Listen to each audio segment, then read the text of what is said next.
name is Bryce Moore, and I'll be your comedian. Now, a few people who know me pretty well, they know this story, and they've wanted me to do it here for the public to see, and so here it comes, right? When I was in high school, I was in the chamber choir at the high school, and we did this madrigal performance every year around Christmas time, and there were two performances, Friday night and Saturday night. Well, it was tradition on the Saturday night to go out and eat at this wing place every year. So that's what we did. We finished the Saturday performance, the show goes great, everybody sounded amazing, and everybody seemed to have a lot of fun. And then we go to the wing place and we eat, we hang out, and then around about 11 o'clock, we're all about to leave. And I text my parents that I'm about to head home, and that I'd see them in a little bit, and so I take off, and I'm gone. About 30 minutes later, I get home. My mom is texting me back, and she says, okay, we're still at the country club, which is where we performed. They're still cleaning up, so they're not at home yet. So as far as I know, nobody's home. I offer to come back and help, but while I'm waiting for a response, I'm going to put my costume up in the house. And I go in and I notice, first thing that's weird, both locks on the door were locked. Okay? Usually when everybody leaves, all they do is they just lock the doorknob and not the bolt, and they go. Well, both locks are locked. Well, I unlock them both and I get the door open, and both dogs are still in the house instead of out in the backyard. And I'm like, okay, what kind of hurry were my brother and my dad in that they couldn't let the dogs out? And then I noticed there's lights still on all over the house. The TV is on in the house. And I'm just thinking, oh my God. And these are the ones that complained that we're spending too much on electricity. Huh. Well, anyway, though, I'm going to put my costume down on the dining room table. And then I'm going to hang my keys up over here by the computer. And I notice, out of the corner of my eye, into the living room, there's somebody laying on the couch. Looks like a man. And I start to turn and look at him. He looks like he's kind of old, because he looks like he's got kind of a balding spot here on the back of his head. He's very nicely dressed, and he's a big, big dude. And I'm thinking, oh my God, there's not supposed to be anybody here. Okay, what do I do? And I'm running through my mind now, what's going on? What's actually happening? And I'm thinking, is he dead? I guess I could go poke him and find out. Wait, he might not be dead. What if he's drunk and he passed out? He wandered into the house, let the dogs in, and passed out on the couch. This is my logic, folks. And then if I poke him and wake him up, he's going to be mad and he's going to kill me. I'm not willing to risk it, so I'm fixing to do this. I summoned all my courage from bottom to top, and I screamed at the top of my lungs, folks, hello! Y'all, he didn't budge. And I took off. I'm running through, and in my mind, it's going in slow motion, but I'm running like just a black streak, just right through. And I'm thinking to myself, okay, I'm going to run through the kitchen, and then lock both locks as I'm on my way out, and then run off down the driveway, and I don't know what I'm going to do after that. And I get through the door, and I get about halfway down the driveway, and I'm like, man, I didn't lock the door. Because see, here's my thought. If I woke him up and he's mad and he wants to kill me, maybe he's still a little intoxicated. So when I go back and lock the door, he'll be a little bit too intoxicated and confused to figure out how to open that door and come after me.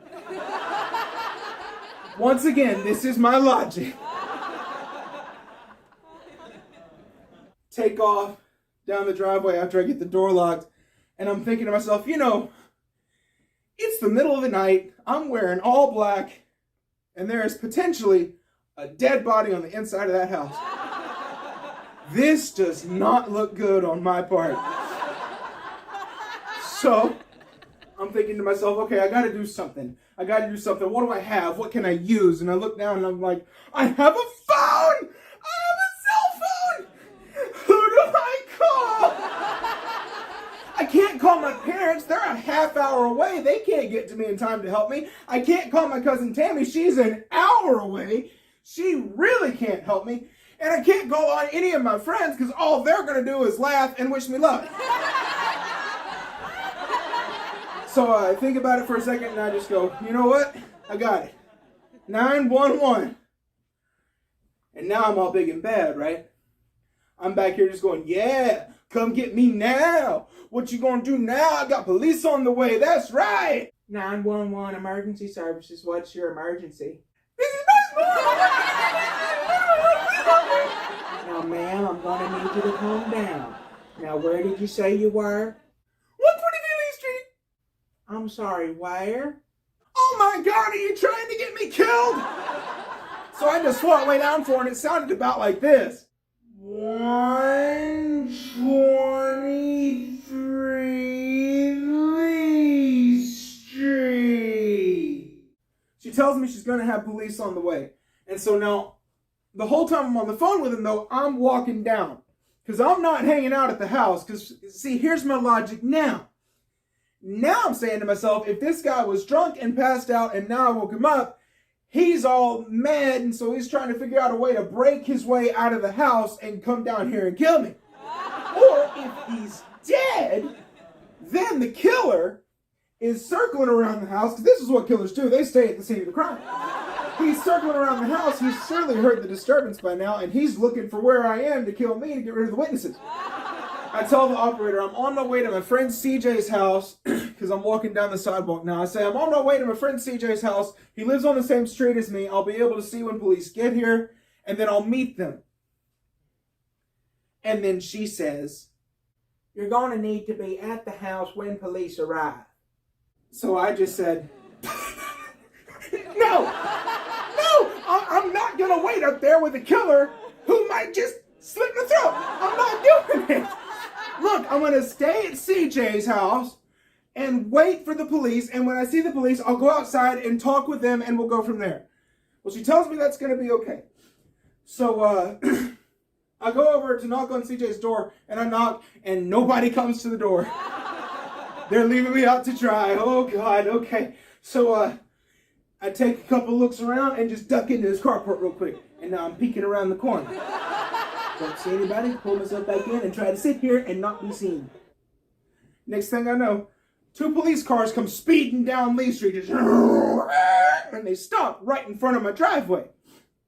Well, I walk back out and I start walking back up the sidewalk, and I tell the operator, the police are here, I'm about to talk with them, and she lets me go. So I throw both my hands up and I say, hey, I'm the one who called.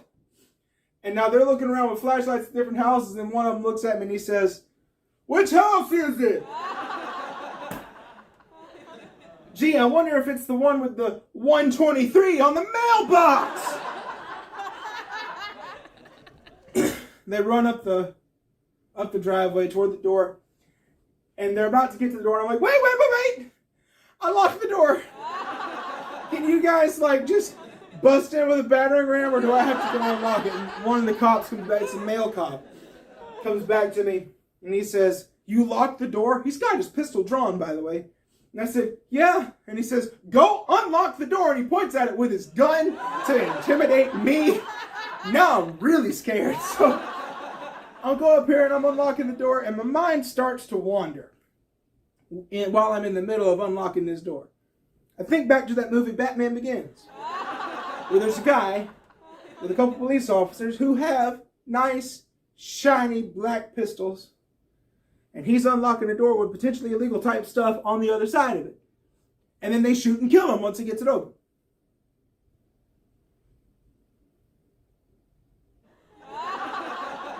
Hello, officers.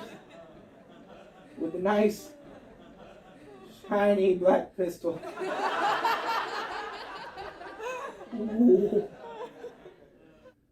So I get the door open and throw it open, and I'm like, go, go, go, go! And they run in. They don't even listen to me, hopefully. They run in, and I'm just kind of out here, and I'm like, all right. Now we wait.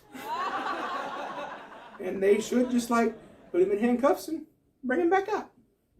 Simple enough. The female officer walks back out. She stands in the doorway and goes, he says he's your brother. Huh? He's not my brother, okay? This dude's like in his 50s and my oldest parent is 49. He's not my brother. I don't even have an older brother. Yeah, that's right. My logic is so messed up that math kicked in first. She walks back in, and I'm just kind of waiting to see him come out in handcuffs, and I'm like, what's taking so long? What's going on? She comes walking back out, and she says, it's a young boy. Huh? He wasn't, like, a little while ago. She says, why don't you come talk to him? No!